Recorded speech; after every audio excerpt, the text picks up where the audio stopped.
Les initiatives positives à 7h-10 sur Europe 1. Bonjour Jean Z. Bonjour Alexandre. Ce matin, vous nous dites que la France est championne du monde de recyclage des bouchons de liège. Excusez-moi d'être léger après la feuille d'impôt. Léger comme un bouchon de liège. Oui, exactement. Passons au bouchon de liège. Alors, c'est pas la France qui le dit. On pourra pas nous accuser d'avoir le boulard ou d'être arrogant. L'affirmation, les champions du monde. Voilà, la France championne du monde du recyclage des bouchons de liège. Elle vient du groupe portugais Amorim, qui est justement le leader mondial dans la fabrication de ce fameux bouchon de liège. Eh bien, une matière première 100% naturelle, 100% recyclable.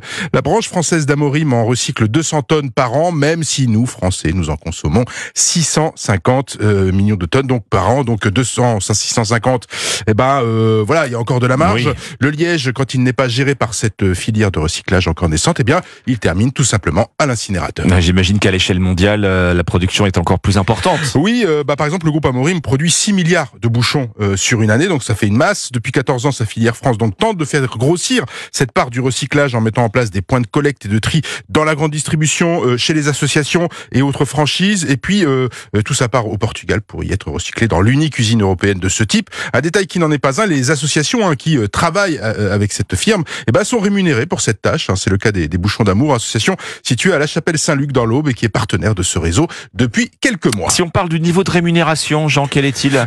Pour l'instant, c'est près de 3 000 € reversés pour 5 tonnes de bouchons récupérés. Alors ça peut sembler peu, mais il faut savoir que les Bouchons d'Amour collectent depuis quelques années déjà ces bouchons en liège, en les stockant, faute de partenaires pour les recycler, tout simplement. Ils les gardaient et ça a duré 8 ans quand même. Donc il y a du stock. Oui, il y a du stock. Avec ce partenariat avec Amorim, à terme, cet argent sera reversé à des personnes porteuses de handicap. On se demande aussi, il devient quoi tout ce liège recyclé ? Ça fait pas mal de choses. C'est réutilisable. La liste des cas d'usage est impressionnante. Les bouchons de liège peuvent être transformés en parquet, en terrain de sport, sur les sols des aires de jeu pour enfants dans les villes, même en joint de culasse, en panneaux d'isolation pour le ferroviaire, pour les fusées. Ouais, il est isolant, malléable, inifugé, et pour arriver à ces transformations, il est transformé en fait en granulé dans cette usine portugaise d'Amorim, avant de partir dans des secteurs effectivement aussi variés que l'isolation, l'aménagement, la mécanique, l'aérospatiale, la SNCF, etc., ou le sport, en espérant que cette filière de recyclage des bouchons de liège passe la vitesse supérieure dans les prochains mois. Vous nous avez appris quelque chose. Les bouchons de liège qui terminent dans des fusées, ça c'est quelque chose.